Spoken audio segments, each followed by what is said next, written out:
nabi hai akhi sang bungoeng keumbee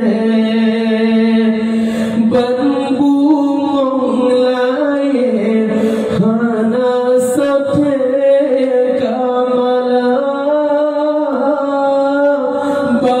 nabi nekun diulang nyokun wafat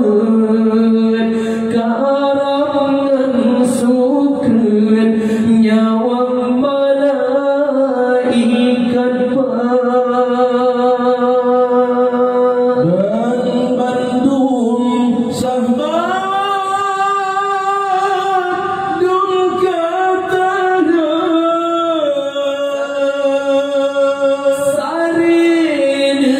ro'ia mata langit nan buma rasa hancur dum asa dunia Rasulullah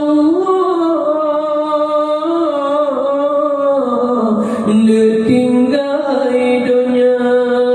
tamang Fatimah Rasul jumni badada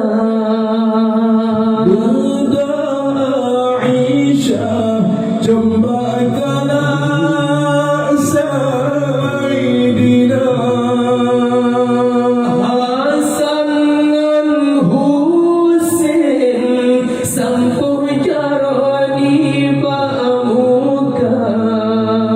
sahabat keluarga hancur hati terasa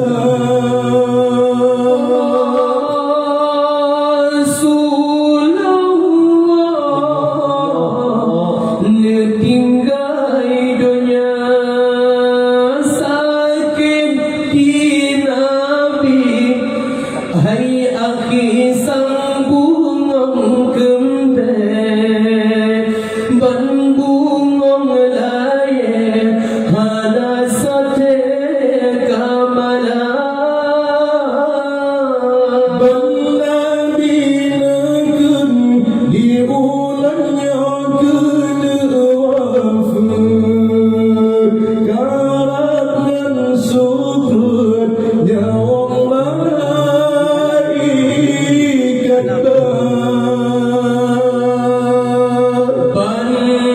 bandung sahabat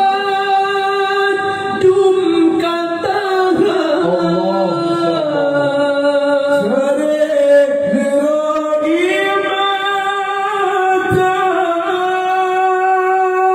langit ngan buma rasa hancur dum asa dunia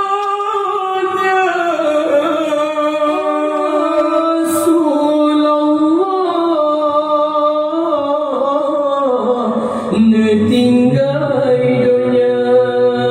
tamang Fatimah Rasul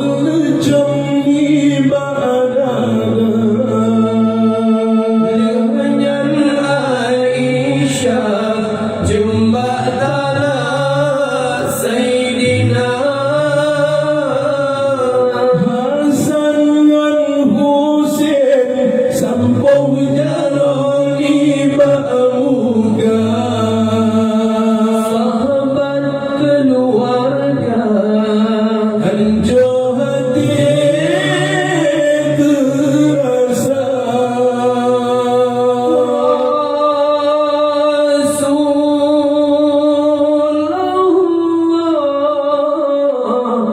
Rasulullah